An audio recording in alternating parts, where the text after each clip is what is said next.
கர்த்தர் நல்லவர், நம் இயேசு நல்லவர். அவர் நேற்றும் இன்றும் என்றும் மாறாதவராய் இருக்கிறார். அவர் ஒருவராய் இருந்து பெரிய அதிசயங்களை செய்கிறார். அவர் ஒருவரும் சேரக்கூடாத ஒளியில் வாசமானவர். இந்த நாளிலும் கூட நம் தேவாதி தேவன் இதோ இந்த வார்த்தைகளை தியானத்துக்காக எடுத்து உங்களோடு கூட பகிர்ந்து கொள்ளும்படியாய் தேவன் கொடுத்த மிகப்பெரிய ஸ்லாக்கியத்திற்காக தேவாதி தேவனுக்கு கொடான கொடி சோத்திரங்களை ஏறெடுக்கிறேன். இந்த செய்தியை வலைதளத்தின் மூலமாய் கேட்டுக்கொண்டிருக்கிற ஒவ்வொரு சகோதரனுக்கும் சகோதரிக்கும் இயேசு கிறிஸ்துவின் இனிதான நாமத்தினால என் நல்வாழ்த்துக்களை நான் தெரிவித்துக் கொள்கிறேன். இந்த நாளிலும் கூட தியானத்துக்காக எடுக்கப்படுகிற ஒரு வேத பகுதி சங்கீத புத்தகத்தில் 115ஆம் சங்கீதம் 12வது வசனம். கர்த்தர் நம்மை நினைத்திருக்கிறார், அவர் ஆசீர்வதிப்பார். இஸ்ரவேல் குடும்பத்தாரை ஆசீர்வதிப்பார், அவர் ஆரோன் குடும்பத்தாரை ஆசீர்வதிப்பார். அருமையான சகோதரனே சகோதரியே, இங்கே வேதத்தில் தெளிவாக கொடுக்கப்படுகிறது ஆன ஒரு வார்த்தை என்னவென்று சொன்னார், கர்த்தர் நம்மை நினைத்திருக்கிறார், அவர் ஆசீர்வதிப்பார். அடுத்ததான காரியம், அவர் யாரை ஆசீர்வதிப்பார்? இஸ்ரவேல் குடும்பத்தாரை ஆசீர்வதிப்பார். மூன்றாவதாக அதிலே சொல்லப்படுகிற காரியம், அவர் ஆரோன் குடும்பத்தாரை ஆசீர்வதிப்பார். இந்த இஸ்ரவேல் யார், ஆரோன் யார்? கர்த்தர் நம்மை நினைத்திருக்கிறார் என்று சொல்லுகிறோமே, அவர் எல்லா இடங்களும் வியாபித்திருக்கிறார், எப்போதும் காணப்படுகிறார். அவர் சர்வ வல்லவர், சர்வ வியாபி. அவர் எப்போதும் நம் மண்டியில் இருக்கிறார், நம் அருகில் இருக்கிறார் என்று சொல்லுகிறோமே. அப்படி இருக்கும்போது கர்த்தர் நம்மை நினைத்திருக்கிறார் என்ற வார்த்தையே நீங்கள் கொடுக்கப்படுகிறது என்று சொல்லி நாம் பார்க்கிறதான வேலையில், அருமையான சகோதரனே சகோதரியே, இந்த சங்கீத புத்தகத்தில் மிக தெளிவாக எழுதப்படுகிறதான ஒரு வார்த்தை. இது தாவீதின் சங்கீதம். இந்த தாவீதின் சங்கீதத்தில் அவர் சொல்லுகிறதான வார்த்தை என்னவென்று சொன்னால், அருமையான சகோதரனே சகோதரியே, கர்த்தர் நம்மை நினைத்திருக்கிறார். பார்க்கிறது வேறு, அவருடைய கண்கள் எப்போது நம் மீது வைக்கப்படுகிறது. இதோ உன்மேல் கண்ணை வைத்து எனக்கு ஆலோசனை சொல்லுவேன் என்றாக, உன் சமூகம் எப்போதும் உனக்கு முன்பாக செல்லும். இதெல்லாம் தேவன் நமக்கு கொடுக்கிறதான வாக்குத்தத்தங்கள். இதில் நம்மை நினைக்கிறதுக்கும் அவர் நாம் எல்லாம் நாம் மண்ணாக இருக்கிறோம். கர்த்தர் நம்மை நினைக்கிறார். சாதாரணமான ஒரு மனுஷனாக இருக்கும்போதும் நம்மை மண்ணில் உண்டாக்கி ஜீவ சுவாசத்தை ஊதி நம்மை உருவாக்கின தேவாதி தேவன் நம்மை நினைக்கிறார். நீங்கள் பார்த்தீங்கன்னு சொன்னால், அநேகர் இந்த நாளில் பெரிய பதவியில் இருக்கிறவங்கெல்லாம் கூட பார்த்தீங்கன்னு சொன்னால், ஆதி நாட்களில் சிறுமியும் எளிமையாக இருக்கும்போது அநேக ஜனங்கள் அவங்களுக்காக உழைத்திருப்பாங்க, அவர்கள் முன்னேற்ற பாதையில் கொண்டு வந்திருப்பாங்க. ஆனால் அவர்கள் மறந்து விடுவாங்க. நாம் நன்மை செய்தவங்களே நம்மை மறந்து போகிற காலத்தில், நமக்கு நன்மை செய்த தேவாதி தேவன், நம்மை உருவாக்கின தேவாதி தேவன் நம்மை நினைத்திருக்கிறார். இந்த வாக்குத்தத்தம் மிகப்பெரிய ஒரு வாக்குத்தத்தம். கர்த்தர் நம்மை நினைக்கிறது அவர் லேசான காரியம் அல்ல. அவர் நம்மை நினைத்திருக்கிறார். நம்மை மண் என்று நினைவு கூறுகிறார். மண்ணாக இருக்கிறோம், தேவன் நம்மை நினைவு கூறுகிறார், நம்மை நினைத்திருக்கிறார். அவர் ஆசீர்வதிப்பார். அப்படி நினைக்கிற தேவாதி தேவன் நம்மை ஆசீர்வதிப்பார்.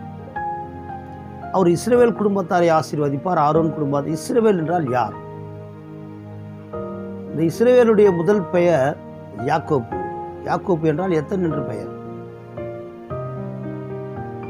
சகோதரனை ஏமாற்றினா, தகப்பனை ஏமாற்றினா, பிறகு சகோதரனால் பகைக்கப்பட்டு தன் தாயாரால் தன் மாமன் வீட்டுக்கு அனுப்பப்பட்டு, அப்படி வருகிறதான வேலையில் அவன் அங்கு வந்து மாமனையும் ஏமாற்றினான். இப்படிப்பட்ட ஒரு எத்தன். இப்படிப்பட்ட மனுஷன் பெரிய பரிவாரங்களோடு கூட திரும்பி வருகிறதான வேலையில், மிகப்பெரிய செல்வத்தோடு திரும்பி வருகிறதான வேலையில், அப்போ தான் அவனுக்குள்ள ஒரு பயம் இருந்தது. ஐயோ, என் சகோதரனோடு கூட நான் கடந்து போனால் சகோதரன் வெட்டி போடுவானே என்று சொல்லி தந்திரமான காரியங்களை எல்லாம் அவன் செய்தான். முதலாவதாக ஒரு மனைவியும் வேலைக்காரி மனைவி ஆகிய அவளும் அவளோடு கூட புத்திரர்களும் அந்த ஆடுகளையும் மாடுகளையும் கொண்டு போனான். பிறகு அடுத்த மனைவி, மூன்றாவதாக லேயாள், நான்காவதாக கடைசியாக ராகேலை வைத்தான். ராகேலை அவன் அதிகமாக நேசித்தான். ஆண்டவர் அந்த எகிப்தில் அவர்கள் கடந்து போய் அந்த தேசத்துக்கு கடந்து போகிறதுக்கு முன்னமே அவள் மரித்து போனார். அருமையான சகோதரனே சகோதரி, அப்படிப்பட்டதான ஒரு எத்தன் அவன் அந்த ராத்திரி வேளையில் தேவனோடு போராடி மேற்கொண்டு அவன் தன்னுடைய பெயரை தேவனால் மாற்றப்பட்டு இஸ்ரவேலாக மாற்றப்பட்டு, யாக்கோப்பாக இருந்தவன் இஸ்ரவேலாக மாற்றப்பட்டான். இங்கே ஆதியாகமம் புத்தகத்தில் 32 அதிகாரத்தில் 28வது வசனத்தை வாசிக்கும் போது பார்த்தீங்கன்னா, 32 அதிகாரம் 28வது வசனத்தில் அவனை குறித்து மிக தெளிவு, அப்போது யாக்கோப்பு உம்முடைய நாமத்தை எனக்கு அறிவிக்க வேண்டும் என்று கேட்டான். அதற்கு அவர், நீ என் நாமத்தை கேட்பானேன் என்று சொல்லி அங்கே அவனை ஆசீர்வதித்தார். அதற்கு முன்பதாக அவர் போகட்டும் பொழுது விடுகிறது என்றார். அதற்கு அவர், நீர் என்னை ஆசீர்வதித்தால் ஒழிய உம்மை போக விடேன் என்றான். உன் பேர் என்ன என்று கேட்டார். யாக்கோப்பு என்றான். அப்போது அவர், உன் பேர் இனி யாக்கோப்பு என்னப்படாமல் இஸ்ரவேல் எனப்படும், தேவனோடும் மனிதனோடும் போராடி மேற்கொண்டாயே என்றார். அப்போது யாக்கோப்பு தம்முடைய நாமத்தை எனக்கு அறிவிக்க வேண்டும் என்று கேட்டான். அதற்கு அவர், நீ என் நாமத்தை கேட்பானேன் என்று சொல்லி அங்கே அவனை ஆசீர்வதித்தார். அருமையான சகோதரனே சகோதரியே, அந்த ராத்திரி வேளையில் அவன் தேவனோடு போராடினபடினாலே தேவன் என்னை ஆசீர்வதித்தால் ஒழிய உன்னை போக விட மாட்டேன் என்று சொன்னான். தேவன், உன் பெயர் என்ன என்று கேட்டு, யாக்கோப்பு அல்லவா, இனி உன்னுடைய பெயர் இஸ்ரவேல் என்று மாற்றினார். இப்போ மாற்றப்பட்டவனை தேவன் ஆசீர்வதிக்கிறார். மாற்றப்பட்ட மனுஷர்களை தேவன் ஆசீர்வதிக்கிறார். இப்போ அருமையான சகோதரனே சகோதரியே, உன் மாற்றப்பட்டாயிற்று. எத்தனாக இருந்தவன் இன்றைக்கு இஸ்ரவேலாக மாற்றப்பட்டான். அப்படி மாற்றப்பட்டவன் தான் ஆண்டவர். மாற்றப்பட்டவனை நான் ஆசீர்வதிப்பேன். தேவன் யாரை ஆசீர்வதித்திருக்கிறாரோ, யாரை என் தேவனாகிய கர்த்தர் அவருடைய நாமத்துக்கு ஏற்ற மகனாய் மாற்றி இருக்கிறாரோ அவர்களை தேவன் ஆசீர்வதிப்பார். யாக்கோப்பாக இருந்த போதல்ல, யாக்கோப்பு இஸ்ரவேலாக மாறின பின்புதான் அவருடைய நாம் மகிமைப்பட்டது. அடுத்ததாக பார்த்தீங்கன்னா, ஆரோன் குடும்பத்தை ஆசீர்வதித்த ஆரோன் யார்? இந்த யாக்கோப்புடைய மகன் தான். 12 மகன்கள்ல அவன் ஒரு மகன். பிரத்யேகமாக அவனை தனியாக ஆசீர்வதிக்கிறார். இஸ்ரவேல் கோத்திரங்களை ஆசீர்வதிக்கிற தேவாதி தேவன் அவனை மாத்திரம் தனியாக ஆசீர்வதிக்கிறார் என்று சொன்னால், இந்த ஆரோன் எப்படி என்று சொன்னால், ஆரோன்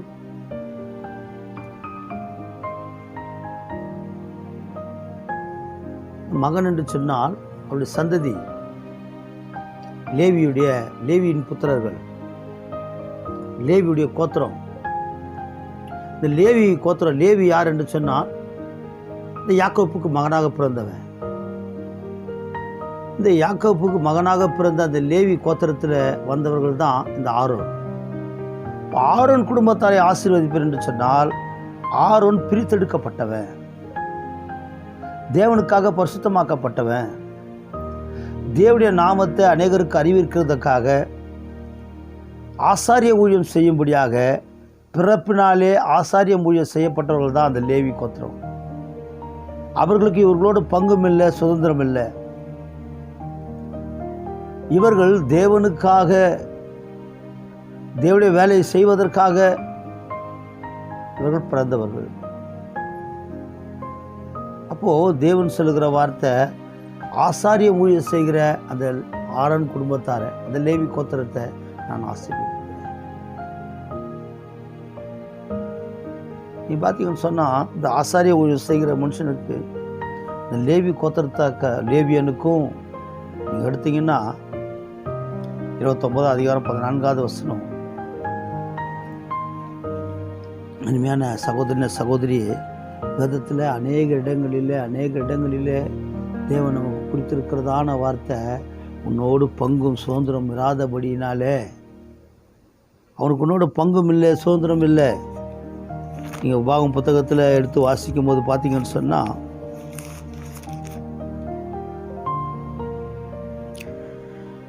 அதிகாரம் 29வது வசனம், உபாகம் புத்தகத்தில், லேவியனுக்கு உன்னோடு பங்கும் சுதந்திரமும் இல்லாதபடியினால் அவனும் உன் வாசல்களில் இருக்கிற பரதேசியும் திக்கற்றவனும் விதவையும் வந்து புசித்து திருப்தி அடைவார்களாக.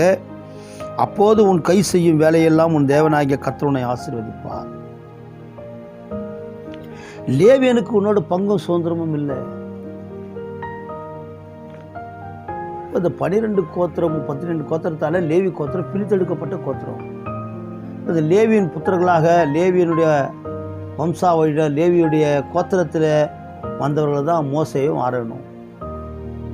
தேவன் சொல்கிறார், ஆரோனை போல அழைக்கப்பட்டால் ஒழிய கனமான ஊழியத்தை செய்ய ஒருவனாலும் கூடாது. ஆரோன் அழைக்கப்பட்ட ஊழியம், தேவன் அழைத்து கொண்டு வருகிறார், இவன் வாயாய் இருப்பான் என்று சொல்கிறார். ஆரோனுக்கு தேவன் கொடுத்திருக்கிற மகா பெரிய கிருபை என்னவென்று சொன்னால், தேவனால் அழைக்கப்பட்டான். அப்போ அழைக்கப்பட்ட மனுஷனை தேவன் ஆசீர்வதிப்பார். அடுத்ததாக கர்த்தர் நினைத்திருக்கிறார் என்று சொல்லுகிறோமே, அவர் எப்படி நினைக்கிறார் என்று சொல்லி பார்க்கிறதான வேலை, எந்தெந்த நிலையில் நம்மை நினைக்கிறார் என்று சொல்லி பார்க்கிற போது, முதலாவதாக நம்மை தாழ்விலே நினைக்கிறார். சங்கீதம் 136 23வது வசனத்தில், நம்முடைய தாழ்வில் நம்மை நினைத்தவரை துதியுங்கள், அவர் கிருபை என்றும் உள்ளது. நம்முடைய தாழ்வில் நம்ம தாழ்வாக இருக்கும்போது, நம்ம அநேகர் மத்தியில் நம்ம தாட்சி அடையும் போது, தேவாதி தேவன் சொல்லுகிறார், அருமையான சகோதரன் தாழ்வில் நினைக்கிறாரா? இன்றைக்கு நாம் அநேக இடங்களில் கடந்து போகிறோம். நம்ம கடந்து போகிற பாதையில் தாழ்வில் இருக்கிற அநேக ஜனங்கள் உண்டு. நம்மை காட்டிலும் தாழ்வில் வாழ்கிற அநேக ஜனங்கள் உண்டு. ஆமாம், நம்ம மனுஷனாக இருக்கிறபடினால அவர்கள் நினைக்கிறதில்ல. ஆனால் தேவாதி தேவன் நம்ம தாழ்வில் இருக்கும்போது நம்ம நினைக்கிறவராக இருக்கிறார். இந்த வேத புத்தகத்தில் அநேக இடங்களில் சொல்லும்போது எப்படிப்பட்ட தாழ்வில் அவர் நினைக்கிறார் என்று சொல்லி வேதத்தில் மிக தெளிவாக எழுதப்பட்டிருக்கிறது. சங்கீதம் 138 6வது வசனம், கர்த்தர் உயர்ந்தவராக இருந்தும் தாழ்மை உள்ளவனை நோக்கி பார்க்கிறார், மேட்டிமையானவனோ தூரத்திலிருந்து அறிகிறார். அவர் உயரத்தில் இருக்கிற தேவாதி தேவன் மிகவும் உயர்ந்தவராக இருந்தும் இந்த தாழ்மை உள்ளவனை நோக்கி பார்க்கிறாராம். யார் தாழ்மையாக இருக்கிறாங்களோ அவங்க ஆண்டவர் நோக்கி பார்க்கிறார். அவர்கள் இணைத்திருக்கிறார், அவங்களை நோக்கி பார்க்கிறார். ஆனால் மேட்டிமையானவனோ தூரத்திலிருந்து அறிகிறான். தூரத்திலே பார்க்குறாராம். அங்கே நில்லுப்பா, அங்கே கிட்ட வர சொல்கிறதுக்கும் தூரம் நிற்க வைக்கிறதுக்கும் நிறைய வித்தியாசங்கள் உண்டு. மேட்டிமையானவனை தூரத்திலிருந்து அறிகிறார். அநேக காரியங்கள் வேத புத்தகத்தில் பார்த்தீங்கன்னா நிறைய காரியங்கள். யாக்கோபு புத்தகத்தில் 4 அதிகாரம் 10வது வசனத்தில் மிக தெளிவாக எழுதப்பட்டிருக்கிறதான ஒரு காரியம் பார்த்தீங்கன்னா, கர்த்தருக்கு முன்பாக தாழ்மைப்படுங்கள், அப்போது அவர் உங்களை உயர்த்துவார். நம்மை தாழ்த்தும் போது தேவன் நம்மை உயர்த்தவராக இருக்கிறார், உயர்த்தவர் வல்லவராக இருக்கிறார். கர்த்தருக்கு முன்பாக தாழ்மைப்படுங்கள், அவர் நம்மை உயர்த்துவார். நிறைய பேர் பார்த்தீங்கன்னா ஆண்டவருக்கு முன்னாடியே ஜெபம் பண்ணும்போது, ஆண்டவரே நான் இதை கொடுத்து அதை செஞ்சேன், அதை பண்ணேன், நான் அந்த காரியம் செய்யல, எதை செஞ்சாலும் ஆண்டவர் பார்க்க அவருக்கு அறியாதது ஒன்றும் இல்லை. நீ செய்த காரியங்களை நீ அறிந்ததை காட்டிலும் நீ செய்ய போகிற காரியங்களும் தேவன் அறிந்தவராக இருக்கிறார். வேதத்தில் அநேக இடங்களில் நான் குறிப்பெடுத்து கொடுப்பேன். நாளைய தினத்தில் நீ என்ன செய்ய போகிறாயோ அதை தேவன் அறிந்தவராக இருக்கிறார். உனக்கு நேற்று செய்தது தான் உனக்கு ஞாபகம் இருக்கும். கொஞ்ச நாள் ஆச்சுன்னா அதையும் மறந்துடுவேன். ஆனால் எல்லாவற்றையும் தேவனுக்கு முன்பாக ஒரு ஞாபக புஸ்தகம் இருக்கிறது. எல்லாவற்றையும் ஒரு குறித்து வைத்திருக்கிறார். வேத வசனம் உண்டு. ரட்சிக்கப்படுறவங்க ரட்சிக்கப்படாதவங்க வித்தியாசத்தை காண்பிக்கும்படியாக மல்கியா புத்தகத்தில் 3ஆம் அதிகாரம் 15-16 வசனங்களை வாசிக்கும் போது கர்த்தருக்கு பயந்தவர்கள் ஒருவரோடு ஒரு பேசிக்கொள்வார்கள். கர்த்தர் அதை கவனித்து கேட்பார். ஞாபக புஸ்தகம் முன்னாக வைக்கப்பட்டிருக்கும். இன்னும் அநேக இடங்களில் அப்படிப்பட்ட வசனங்களை காணலாம். கர்த்தருக்கு முன்பாக தாழ்மைப்படுவார். உன்னை உயர்த்துவார். உயர்த்துகிற தெய்வம். அவருக்கு முன்னாடியே தன்னை உயர்ந்தவராய் காட்டிக்கொள்கிறார். தேவன் கொடுத்தது நான் கொடுக்கிறேன் என்று சொல்லாதபடிக்கு இன்னும் அதை குறித்து வேதத்தில் அநேக இடங்களில் வசனங்கள் இருக்கிறத நாம் காண்கிறோம். கர்த்தர் கொடுக்கறதுல தான் நம்ம கொடுக்கிறோம். கைபலன் சம்பாதித்தது உன் இருதயத்தில் சொல்லிக்கொள்ளாதபடிக்கு எச்சரிக்கையாக இருந்து பாவம் 8:17 சொல்றார். எல்லாம் நான் சம்பாதித்தது என் கைபலன் என்று சொல்லாதபடிக்கு நீ எச்சரிக்கையாக இருந்தது. கர்த்தரே உன் நாளில் உனக்கு சம்பாதிக்கிறதுக்கு பலன் கொடுக்கிறவர் என்று எழுதப்பட்டு, அவர் பலன் கொடுத்தா தான் சம்பாதிக்க முடியும். அவருக்கு முன்பாக நாம் மேட்டிமையாய் காணப்பட முடியாது. வேட்டிமை உள்ளவனை கர்த்தர் தூரத்தில் இருந்து அறிகிறார். இன்னும் கூட வசனம் உண்டு.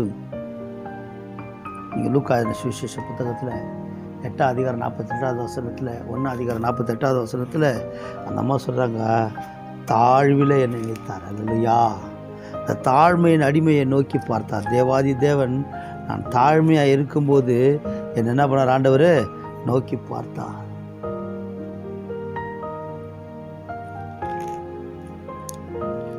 பார்த்தீங்களா? ஸ்தோத்திரம் ஆண்டவரே.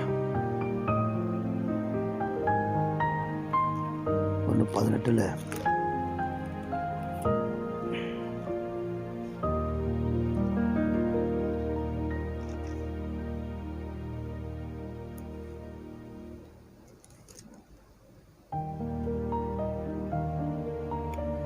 அவர் தம்முடைய தாழ்மையின் அடிமையின் தாழ்மையை நோக்கி பார்த்தார். இதோ இது முதல் எல்லா சந்தைகளும் என பாக்கியவதி என்பார்கள். போது மரியாள், என் ஆத்மா கர்த்தரை மகிமைப்படுத்துகிறது, என் ஆவி என் இரட்சகராக இயேசுவில் தேவனில் கலிகூறுகிறது. அவர் தம்முடைய அடிமையின் தாழ்மையை நோக்கி. அடிமையின் தாழ்மையை பாருங்க. அடிமை எந்த கோத்திரம் எந்த இடத்துல வந்திருக்கிறாங்க, அவர்கள் யார் என்று சொல்லி பார்க்கிறத இன்றைக்கு அவர்கள் அடிமையாய் காணப்பட்டு கொண்டிருக்கிறாங்க ரோமருக்கு. ஆனால் ஒரு யூதா கோத்திரத்தை சேர்ந்தவங்க. யூதா கோத்திரத்தில் தான் செங்கோல் அவர்களிடத்துல தான் இருக்கும். யூதா கோத்திரத்தில் தான் இயேசப்பா வருவார். சமாதான கர்த்தர் வருமளவும் யூதாவை விட்டு செங்கோல் நீங்குவதில்லை என்று வாக்குத்தத்தம் இருக்கிறது. அந்த யூதா கோத்திரத்தில் தான் இயேசப்பா பிறக்க போகிறார். நீங்கள் மத்தேயு சுவிசேஷ புத்தகத்தில் வாசிக்கும் போது பார்த்தீங்கன்னு சொன்னால், ஆபிரகாம் முதல் தாவீது வரைக்கும் 14 தலைமுறை. தாவீதிலிருந்து பாபிலோனுக்கு சிறைப்பட்டு போகிற மட்டும் 14 தலைமுறை. பாபிலோனுக்கு சிறைப்பட்டு போனது பிறகு இயேசப்பா வரைக்கும் 14 தலைமுறை. இவர்கள் அத்தனை பேருமே ராஜவம்சம். யூதா கோத்திரத்தில் ராஜாக்களுடைய பிள்ளைகள். பாபிலோனுக்கு சிறைப்பட்டு போன உடனே பார்த்தீங்கன்னு சொன்னால் இவர்கள் ராஜ்யம் முடிவு பெறுகிறது. அதன் பிறகு பார்த்தீங்கன்னா சிறைப்பட்டு போய் வந்துட்ட பிறகு, ஆனாலும் அவர்கள் சிறைப்பட்டு ராஜ்யம் இல்லை, ஆனால் ஒரு ராஜாக்களுடைய பிள்ளைகள். இந்த யோசேப்பு யார் என்று சொன்னால், அவர் ராஜ்ய புத்திரர். ராஜ்யம் இல்லை, அடிமையாக காணப்பட்டு கொண்டிருக்க, ஆனால் ராஜவம்சம். தச்சு வேலை தான் செய்கிறார். அந்த கோத்திரத்தை நம்ம சொல்ல அடிமை. இப்போ நான் அடிமையின் தாழ்மையை நோக்கி பார்த்தார். நான் அடிமையா இருக்கிறேன். தாவீதோட வம்சம், தாவீதின் வேறுமானவர். ஏதோ தாவீதுக்கு ஒரு சிங்காசனத்தை, தாவீதுடைய வேர் அவர் தான் தாழ்மை. நம்ம சொல்ல அடிமையின் தாழ்மையை நோக்கி பார்த்தார். அடிமையின் தாழ்மையை நோக்கி பார்த்தார். உண்மையான சகோதரனே சகோதரி, தேவன் தாழ்மை உள்ளவர்களை ஆண்டவர் உயர்த்தவராக இருக்கிறார். அடுத்ததாக வேத புத்தகத்திலிருந்து நாம் பார்க்கிறதான வேலையில் அருமையான சகோதரன சகோதரி, இன்னும் கூட அதில் ஒரு காரியம் உண்டு, ஒரு வசனம் உண்டு. அடுத்ததாக தேவன் யாரை நோக்கி பார்க்கிறார்? எரேமியா புத்தகத்தில் 29 அதிகாரம் 11வது வசனம். எரேமியா புத்தகத்தில் 29 அதிகாரம் 11வது வசனத்தில் இவ்விதமாக எழுதப்பட்டிருக்கிறது. அருமையான சகோதரன சகோதரி, நீங்கள் எதிர்பார்த்திருக்கும் முடிவை 29:11 நீங்கள் எதிர்பார்த்திருக்கும் முடிவை உங்களுக்கு கொடுக்கும்படிக்கு கர்த்தர் உங்கள் பேர் நினைத்திருக்கிற நினைவுகளை அறிவேன். நீங்கள் எதிர்பார்த்திருக்கும் முடிவை உங்களுக்கு கொடுக்கும்படிக்கு நான் உங்கள் பேர் நினைத்திருக்கிற நினைவுகளை அறிவேன். அவைகள் தீமைக்கல்ல, சமாதானத்துக்கு ஏதுவான முடிவுகளே. நினைவுகளே, நீங்கள் எதிர்பார்த்திருக்கும் முடிவை உங்களுக்கு கொடுக்கும்படியாக நாம் எதிர்பார்த்து கொண்டு இருக்கோம். ஐயா, இது என் வாழ்க்கையில் நடந்தால் நல்லா இருக்குமே, நாங்கள் சிறைப்பட்டு போயிருக்கிறோமே, நாங்கள் கண்ணீரோடு கவலையோடு துக்கத்தோடு துயரத்தோடு கூட வாழ்ந்திருக்கிறோமே, இந்த வேலை காரியம் எங்களுக்கு வாய்த்தால் நன்றாக இருக்குமே, இதோ இப்படிப்பட்ட காரியம் எங்களுக்கு கொடுத்தால் அது நன்றாக இருக்குமே. அநேக காரியங்களை குறித்து நாம் கவலைப்பட்டு கலங்கி கொண்டிருக்கிறோம். துக்கத்தோடு துயரத்தோடு கண்ணீரோடு கவலையோடு கூட வாழ்ந்து கொண்டிருக்கிறோம். இன்றைக்கு தேவன் பேசுகிறார். திட்டம் தெரியுமாய் நீங்கள் எதிர்பார்த்திருக்க முடியும். நீங்கள் எதை எதிர்பார்த்து கொண்டிருக்கிறீர்களோ, நீங்கள் எந்த காரியத்தை எதிர்பார்த்து கொண்டிருக்கிறீர்களோ, எது உங்களுக்கு கிடைத்தால் நன்மையாக இருக்கும் என்று தேவன் நினைத்திருக்கிறார்களோ, நாம் நினைக்கிறதில்ல. நாம் எல்லாம் இது கிடைச்சா நல்லா இருக்கும், அது கிடைச்சா நல்லா இருக்கும், அப்படி இல்லை. அதெல்லாம் விசுவாசம். நாம் கேட்பதை கொடுப்பதில்லை விசுவாசம். கொடுப்பார் என்று நினைப்பது, நாம் எதை கேட்குறோமோ அதை கொடுப்பார்ன்றது விசுவாசம் இல்லை. கர்த்தர் எனக்கு நன்மையானதை தருவார் என்பதே விசுவாசம். எதை கொடுத்தாலும் ஆண்டவர் நன்மையாக இருக்கிறதான் தருவார். நம்ம பிள்ளைக்கு நம்ம என்ன கேட்டாலும் எது கேட்டாலும் எல்லாத்தையும் வாங்கி கொடுத்துருக்கோம். ஐயோ, எதை சாப்பிட்டா செடி பிடிச்சிக்கோ, எதை சாப்பிட்டா இருமல் வரும், எதை சாப்பிட்டா நிறைய காரியங்களை நம்ம யோசிக்கிறோம்.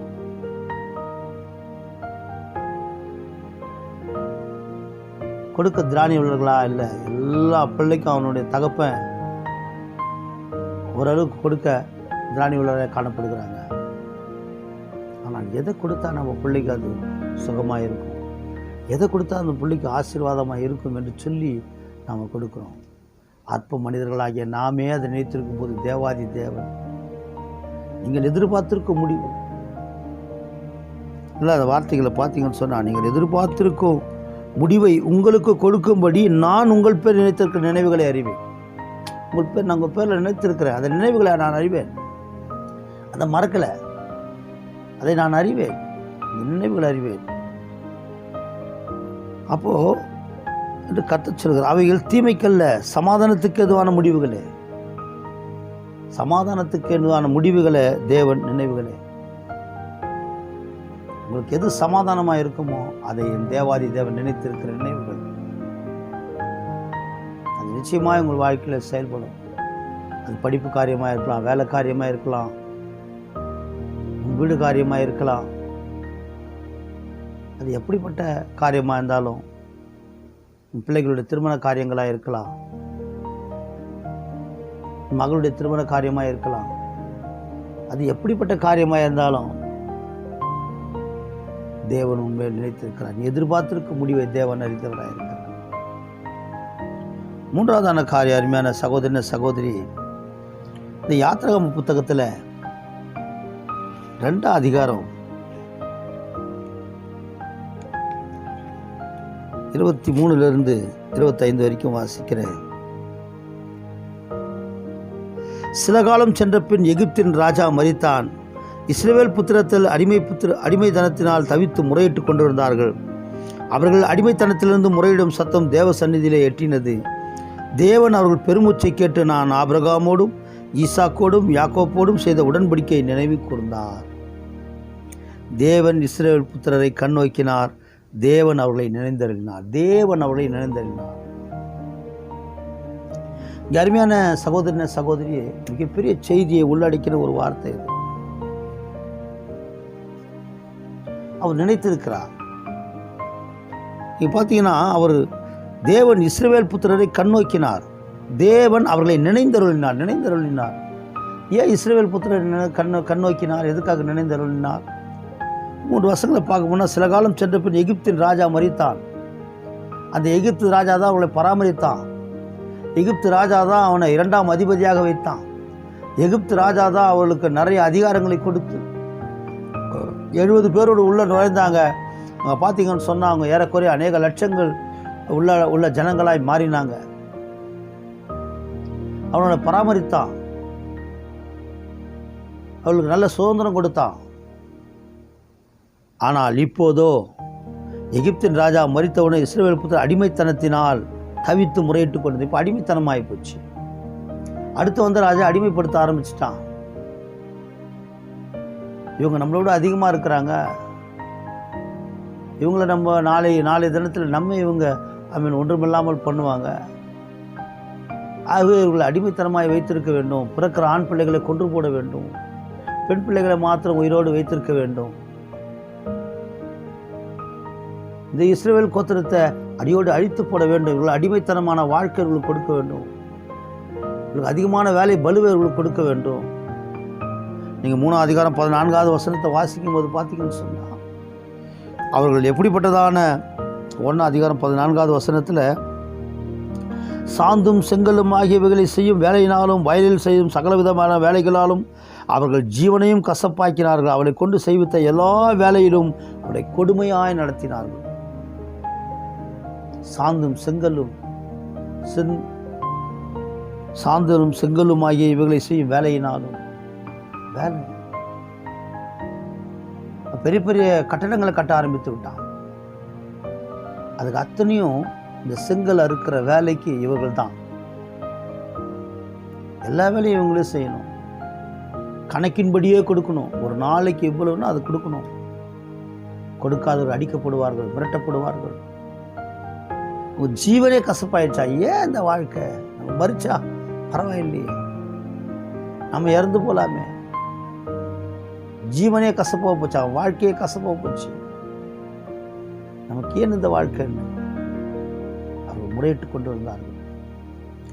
தேவன் உடன்படிக்கை நினைவு கூர்ந்த நல்ல கவனிங்க. தேவன் அவர்கள் பெருமூச்சை கேட்டு ஆபிரகாமோடும் ஈசாக்கோடும் யாக்கோப்போடும் செய்த உடன்படிக்கை நினைவு கூர்ந்தார். அவங்ககிட்ட என்ன உடன்படிக்கை பண்ணார்? இதோ வானத்து நட்சத்திரங்களை போல உங்களை பெருக பண்ணுவேன், கடற்கரை மணலை போல பெருக பண்ணுவேன், உன் சந்ததி வானத்து நட்சத்திரங்களை போல திரளாக இருக்கும் என்று சொன்னார். இப்போ இந்த சந்ததி அடிமைத்தனத்தில் முறையிட்டு கொண்டிருக்கிறாங்க. அப்படி முறையிடும் போது யாரோ எல்லாரோடைய ஈசாக்கோடு பேசினார், யாக்கோப்போடு பேசினார். யாக்கோப்போடு பேசும்போது பார்த்தீங்கன்னா, வானத்தை 8 மேனி அங்கே பண்ணிட்டார். நான் ஆபிரகாமோடு செய்த உடன்படிக்கையை நான் நிறைவேற்றுவேன், நீ படுத்திருக்கிற பூமி உனக்கு நான் தருவேன். ஈசாக்கோடு சொன்னார், இந்த தேசத்தில் நீ குடியிரு, உன் தகப்பு நிமித்தம் உன்னை நான் ஆசீர்வதிப்பேன். 26 ஆதியாகம புத்தகத்தில் பேசினார். தேவன் பேசினார், உன்னோடு பேசினார். அதை தேவன் நினைவுக்கு உடன்படிக்கை உன்னோடு கூட உடன்படிக்கை பண்ணியிருக்கிறார். நீ பாவத்துக்கு மரித்து நீதிக்கு பிழைத்திருக்கிறதான அனுபவத்தில் என் தேவாதி தேவனை நிச்சயமாகவே உன்னை ஆசீர்வதித்து உன் பேரை பெருமைப்படுத்துவேன் என்று தேவனாகிய கர்த்தருக்கு கட்டளையிட்டு இருக்கிறார். உனக்கு ஒரு வாக்குத்தத்தத்தை கொடுத்திருக்கிறார். நீ மறந்தால் அந்த வாக்குத்தத்தத்தை தேவாதி தேவன் ராஜாதி ராஜா அவர் மறக்கிறதில்லை. மனமாற அவர் மனுபுத்திரனும் அல்ல.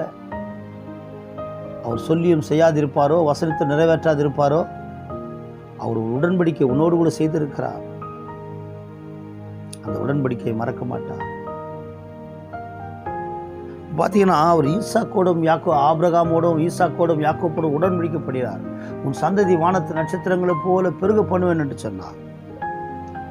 இப்போ தேவன் அதை நினைவு கூறுகிறார். தேவன் அதை நினைவு கூறுகிறார். அந்த ஜனங்களை கண்ணோக்கி பார்க்கிறார். இஸ்ரவேல் ஜனங்கள் நினைந்திருந்தார். இந்த இஸ்ரவேல் கோத்திரத்தை கொண்டு தான் நான் வானத்து நட்சத்திரங்களை போல பெருக பண்ணுவேன் என்று சொன்னேன், கடற்கரை மணலை போல பெருக சொன்னேன்னு சொன்னேன். பூமியில் உள்ள எல்லா சந்ததியிலும் உனக்குள் ஆசீர்வதிக்கப்படும் சொன்னேனே, இந்த சந்ததியை கொண்டு தானே சொன்னேன். இந்த சந்ததியில் தானே இயேசப்பா பிறக்க போறார். இந்த யூதா கோத்திரத்தில் தானே அவர் பிறக்க போகிறார். தேவன் நினைந்தருளினார். எப்படிப்பட்ட சூழ்நிலை இருக்கிறார் மேல சகோதரி சகோதரி, எந்த சூழ்நிலை இருக்கிற தேவாதி தேவன் உன்னோடு கூட பேசுகிற வார்த்தை. நீ தாழ்வுல இருக்கிறியா? நீ தாழ்ந்த நிலையில இருக்கிறியா? தேவாதி தேவன், ஐயோ என்னை ஒருவரும் என்னை குறித்து விசாரிக்கவில்லையே, என் தகப்பன் தாய் கூட என்னை விசாரிக்கவில்லையே, என்னோடு பிறந்தவர்கள் என்னை விசாரிக்கவில்லையே, என் ஜனதன பந்துக்கள் என்னை விசாரிக்கவில்லையே, என் புகுந்த வீட்டில் என்னை விசாரிக்கவில்லையே. ஐயோ, இன்றைக்கு என்னை மாத்திரம், என் ஜபங்கள் மாத்திரம் என் மடியிலே திரும்பி வருகிறது, என்னை ஒருவரும் விசாரிக்கவில்லையே என்று சொல்லி கலங்கி கொண்டிருக்கிறாயா? உன் தாழ்மை என் தேவாதி தேவன் நினைத்திருக்கிறார். கர்த்தருக்கு முன்பாக நீ தாழ்மைப்படுகிறத தேவன் நினைத்திருக்கிறார். உன்னை உயர்த்துவார். உன்னை உயர்த்துகிற தேவாதி தேவன். நீ எதிர்பார்த்திருக்கும் முடிவு, ஐயோ இந்த முடிவு வந்தால் நல்லா இருக்குமே, இந்த காரியங்கள் எனக்கு ஒரு நன்றாக இருக்குமே, இந்த வேலை காரியங்களுக்கு வந்தால் நல்லா இருக்குமே, இந்த படிப்பு காரியத்தில் இப்படிப்பட்ட காரியங்கள் நடந்தால் நல்லா இருக்குமே, இந்த வீட்டு காரியம் எங்களுக்கு நிலவரப்பட்டால் இது எங்களுக்கு நன்றாக இருக்குமே, பொருளாதார தேவைகளை குறித்து நீ எதிர்பார்த்திருக்கும் முடிவை என் தேவாதி தேவன் அறிந்தவராக இருக்கிறார்.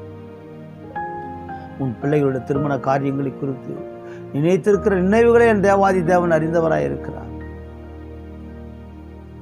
அவரும் நினைத்திருக்கிறார். எதிர்பார்த்திருக்கும் முடிவை உனக்கு கொடுக்கும்படியாக என் தேவாதி தேவன் உன்னை அறிந்தவராக இருக்கிறார், நினைத்திருக்கிறார். அடிமைத்தனத்தில் உன் அடிமைத்தனம் ஒரு அடிமைத்தனமான ஒரு வாழ்க்கை. நீ செய்கிற காரியங்கள், நீ பேசுகிற காரியங்கள், உன்னுடைய முடிவு, உன்னுடைய எண்ணம், உன்னுடைய செய்கை எதுவும் நிலவரப்படல. இந்த வார்த்தைகளுக்கு உனக்கு பதில் இல்லை. அடிமை, நீ ஒரு அடிமை பெண்ணாய், அடிமை பையனாய், அடிமை மகனாய் காணப்பட்டு கொண்டிருக்கிற தேவாதி தேவன் சொல்கிறார், உன் அடிமைத்தனத்தில் விடுவிக்க தேவன் நினைத்திருக்கிறார்.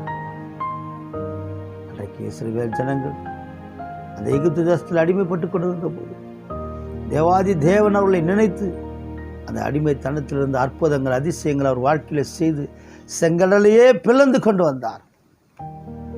இன்றைக்கு உனக்கு முன்பாக ஒரு செங்கடல் உண்டு, உனக்கும் ஒரு அடிமைத்தனம் உண்டு.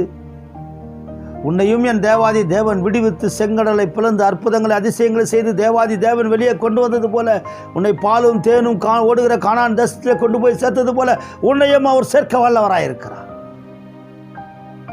உன் அடிமைத்தனத்தை, நீ அடிமைப்பட்டு கொண்டிருக்கிற அந்த அடிமைத்தனத்தை என் தேவனாகிய கர்த்தர் முறித்து போட அவர் வல்லவராயிருக்கிறார்.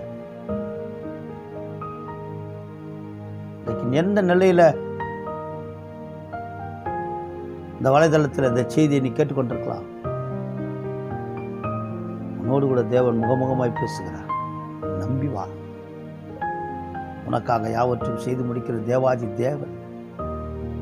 சங்கீதம் 138:8 சொன்ன பிரகாரமாய் கர்த்தர் எனக்காக யாவற்றையும் செய்து முடிப்பார் என்று சொல். உன் அடிமைத்தனத்தை நுகங்களை முறிக்கிற தேவாதி தேவன் என்னுடைய தேவன். நுகங்களை முறித்து போடுவார். உன் அடிமைத்தனத்தை அறவே எடுத்து போடுவார். நீ அநேகருக்கு மத்தியில், அநேக மனுஷருக்கு மத்தியில் நின்று நிமிர்ந்து ஆமே நடக்க போகிற, அவரால் ஒரு சேனைக்குள்ள பாய போகிற, அவரால் ஒரு மதிலை தாண்ட போகிற.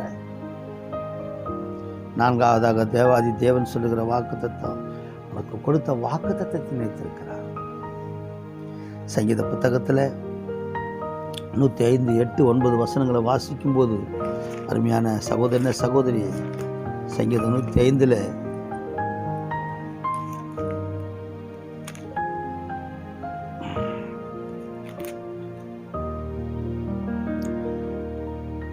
1000 தலைமுறைக்கென்று அவர் கட்டளையிட்ட வாக்கையும் ஆபிரகாமோடு அவர் பண்ணின உடன்படிக்கையும் அவர் ஈசாக்கு கிட்ட ஆணையும் என்றென்றைக்கும் நினைத்திருக்கிறார். என்றென்றைக்கும்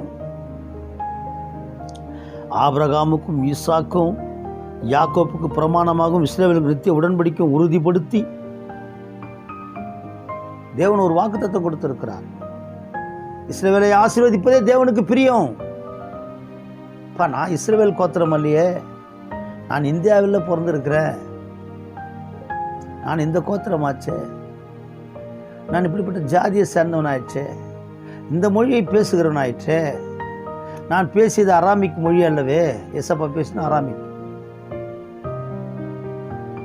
நான் எபிரேய மொழி பேசலையே, நான் அப்படிப்பட்ட அந்நிய பாஷைகளை நான் பேசிக்கொண்டிருக்கவில்லையே. நான் பேசுகிறது தமிழ் தான் பேசிக்கொண்டிருக்கிறேன், இந்திய மொழிகள் தான் பேசிக்கொண்டிருக்கிறேன்.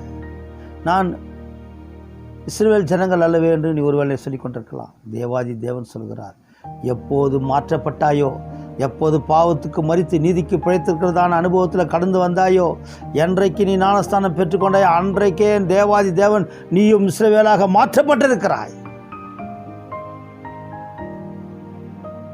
நீயும் இஸ்ரவேல் கோத்திரத்தில் ஒரு அங்கமாய், இஸ்ரவேல் கோத்திரத்தில் ஒரு பிள்ளையாய், ஒரு மகனாய், ஒரு மகளாய் தேவாதி தேவன் உன்னை மாற்றி இருக்கிறார். ஆகவே இந்த வாக்குத்தத்தம் எனக்கல்ல என்று சொல்லாதே, உனக்காக தான். உன்னை தேவாதி தேவன் ஊழியத்துக்கு அழைக்கும் போது, அந்த அவருக்குள்ள அழைக்கும் போது ஒரு வாக்குத்தத்தம் கொடுத்திருப்பார். ஏதோ ஒரு வார்த்தை ஒன்று தொட்டு இருக்கும். அடிமையை அழைக்கும் போது, நான் பாடி திரிந்த போது, தேவனுக்காக பாடல்களை எழுதி பாடி திரிந்த போது, தேவாதி தேவன் என்னோடு கூட பேசின வார்த்தை, ஒரு சகோதரி மூலியமாக பேசின வார்த்தை, உனக்கு பாட்டை கொடுத்து விட்டுட்டேன் நினச்சிட்டியா? உன் கல்லின் மேல் ஒரு சபையை கட்டுவேன், நீ ஒரு போதகனாக இருப்பாய். 40 வயதாகும் போது நீ ஒரு போதகனாக இருப்பாய்.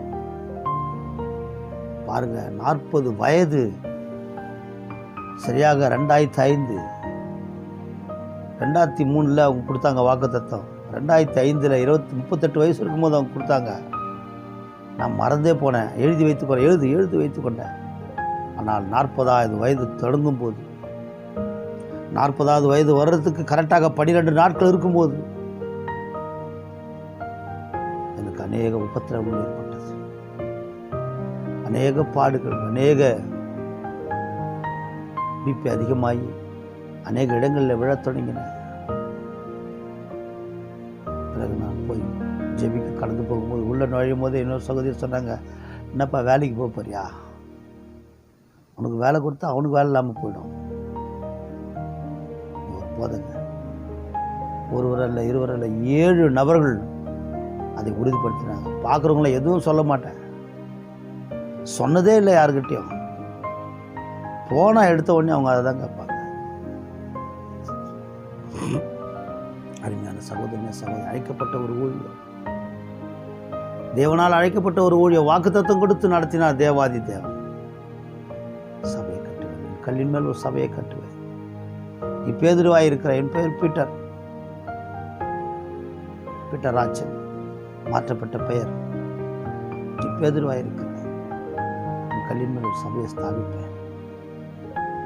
40வது வயது, 40வது வயதில் என் தேவாதி தேவன் சரியாக என்னை கொண்டு வந்த அந்த ஊழியத்தில் நினைத்த முழு நேர ஊழியத்துக்கு அன்றைக்கு அர்ப்பணித்தவன். அந்த நாள் முதல் கொண்டு இந்த நாள் வரைக்கும் ஏறக்குறைய 15 ஆண்டுகள் முழு நேர ஊழியம். முழு நேர ஊழியத்தில் என் தேவாதி தேவனை நடத்தி கொண்டிருக்கிறார். எந்த இடத்துலையும் எந்த விதமான உதவியுமின்றி, எந்த ஸ்தாபனமும் எந்த விதமான உதவியுமின்றி தேவாதி தேவனே பரத்திலிருந்து எங்களுக்கு ஒத்தாசை அனுப்பி ஒவ்வொரு நாளும் நடத்தினார். அருமையான சகோதரனை, சகோதரி, வாக்குத்தத்தத்தை நினைத்திருக்கிறார். சரியாக நாள் கூட மாறல, நாள் கூட மாறி போகல. சரியான நாளிலே என் தேவாதி தேவனை நடத்தினார். அடுத்ததாக அருமையான பார்த்தீங்கன்னா 15ஆம் அதிகாரம் 5வது வசனத்தில் ஆபிரகாமை அழைக்கும் போது, ஆதியாகமம் புத்தகத்தில், அவர் அவனை வெளியே அழைத்து, வாக்குத்தத்தம், அவனுக்கு கொடுத்த வாக்குத்தத்தம், என்னுடைய வாக்குத்தத்தத்தை குறித்து சொன்னேன். ஆபிரகாம் கொடுத்த வாக்குத்தத்தம் 15ஆம் அதிகாரத்தில் 5வது வசனம், அவர் அவனை வெளியே அழைத்து, நீ வானத்தை அண்ணாந்து பார், நட்சத்திரங்கள் என்ன உன்னாலே கூடுமானால் அவைகளை எண்ணு என்று சொல்லி சந்ததி இவண்ணமாய் இருக்கும் என்றார். வாக்குத்தத்தம். அந்த வாக்குத்தத்தம் இன்னைக்கு இஸ்ரவேல் ஜனங்களுடைய எண்ணிக்கை பார்த்தீங்கன்னு சொன்னால் உலகம் முழுக்க இருக்கிறாங்க. ஏன் இந்த செய்தியை கேட்டுக்கொண்டிருக்கிற அருமையான சகோதரனே சகோதரி, நீ என் இயேசுவை சொந்த இரட்சகராக ஏற்றுக்கொண்டிருப்பாய் என்று சொன்னால் நீயும் இஸ்ரவேல் கோத்திரத்தான் தான். நீயும் இஸ்ரவேல் தான். நம்மெல்லாம் காட்டொலி மரங்கள். இந்த இஸ்ரவேல் நம்மெல்லாம் ஒலிவ மரத்தில் ஒட்ட வைக்கப்பட்டிருக்கிறோம். ஒட்டு மரம். இந்த ஒலிவ மரத்தின் கிளைகள் வெட்டுப்பட்ட இடத்துல நம்மை ஒட்டப்பட்டு வைத்திருக்கோம். அவர்கள் இழந்து போனாங்க கிருபையை, நாம் அதை பெற்றுக்கொண்டிருக்கோம். அவர்கள் கண்டும் விசுவாசிக்கவில்லை, நாம் காணாமலே விசுவாசித்துக் கொண்டிருக்கிறோம். அவர்களை காட்டில் நாம் பாக்கியவான். அடுத்ததாக தேவன் சிறுமையும் எளிமையானவனை நினைத்திருக்கிறார். சங்கீத புத்தகத்தில் 40 அதிகாரம் 17வது வசனம் இவ்விதமாக எழுதப்பட்டிருக்கிறது. அருமையான சகோதரனே சகோதரி, சங்கீதம் 40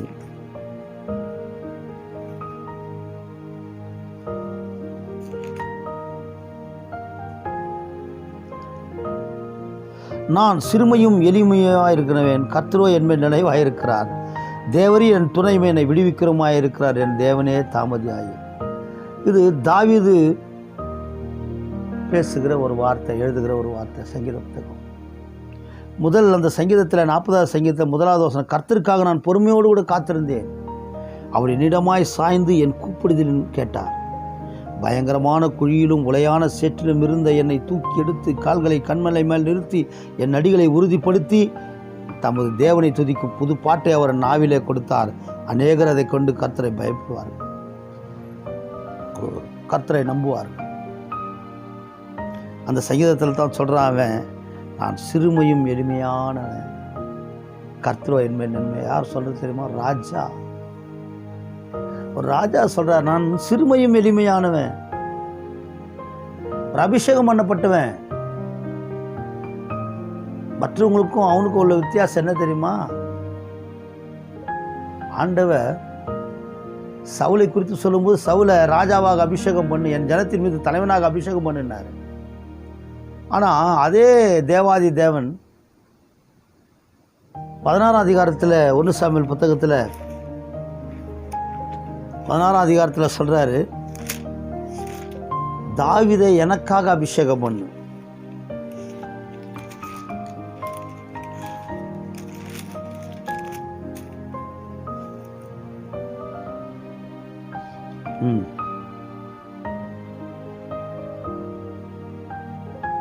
கர்த்தர் சாமுவேலை நோக்கி, இஸ்ரவேலின் ராஜாவாய் இராதபடிக்கு நான் புறத்தினத்த சவுலுக்காக நீ எந்த மட்டும் துக்கித்துக் கொண்டிருப்பாய்? நீ உன் கொம்பை தைலத்தால் நிரப்பி கொண்டு வா. பெத்லேமியனான ஈசா இடத்துல உன்னை அனுப்புகிற அவன் குமாரில் ஒருவனை ராஜாவாக தெரிந்து கொண்டேன் என்றார். அது மாத்திரமல்ல, இங்கே அவர் சொல்லுகிற ஒரு வார்த்தை மறுபடியும் சொல்லுகிறார். ஆள் அனுப்பி 14வது ஆள் அனுப்பி அவனை அழைத்தான். அவர்கள் சிவந்த மேனியும் அழகிய கண்களும் நல்ல ரூபம் உள்ளவனாக இருந்தான். இவனை அபிஷேகம் பண்ணு.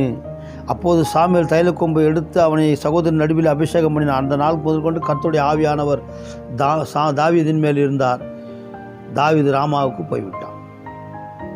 இப்போ பார்த்தீங்கன்னா, இவனை ஆண்டவர் அபிஷேகம் பண்ணு என்று சொன்னார். நீங்கள் இது சாதாரணமான காரியம் அல்ல. தேவன் சொல்கிறார், தேவன் தன்னுடைய பிள்ளைகளை தனக்காக அவர் பார்த்தீங்கன்னு சொன்னால், இன்னும் அந்த பார்த்த உடனே 6வது வசனம், அவர்கள் வந்தபோது அவர்கள் எலியாவை பார்த்த உடனே கர்த்தரால் அபிஷேகம் பண்ண இவன் தான் ஆக்கும் என்றார்கள்.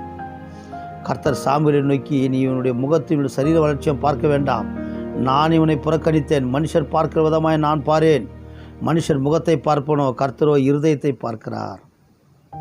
இப்போ ஆண்டவர் தெரிந்து கொள்ளவில்லை, இவனையும் தெரிந்து கொள்ளவில்லை. ஈசா சம்மாவை கடந்து போக பண்ணினார், அவனையும் தெரிந்து கொள்ளவில்லை. இப்படி ஈசாய் தன் 7 பேரை கடந்து போக பண்ணினார். இவர்கள் ஒருவனும் தேவன் தெரிந்து கொள்ளவில்லை. உன் பிள்ளைகள் இவ்வளவுதானா என்று ஈசாய் கேட்டார். அதுக்கு இன்னும் இளையவன் ஒருவன் இருக்கிறான், அவன் ஆடுகளை மேய்த்து கொண்டிருக்கான் என்றான். அப்போது சாமுவேல் ஈசாயை ஆள் அனுப்பி அவனை வரும் மட்டும் வந்திருக்க மாட்டேன் என்றான். ஆள் அனுப்பி அவன் அழைப்பித்தான். அப்போது சிவந்த மேனியும் அழகிய கண்களும் நல்ல ரூபம் உள்ளவனாக இருந்தான்.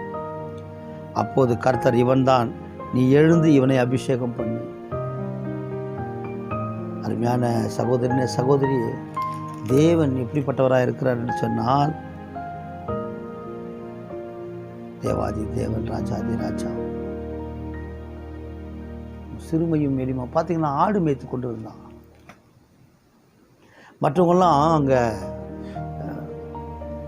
மிலிட்ரியில் அவங்கெல்லாம் இராணுவத்தில் இருக்கிறாங்க. 7 பேர். இவன் கடைசியாக பிறந்தவன். இவன் பார்த்தீங்கன்னு சொன்ன எங்கே இருக்கிறான்டான்னா ஆடுகளை மேய்த்து கொண்டு இருக்கிறான்.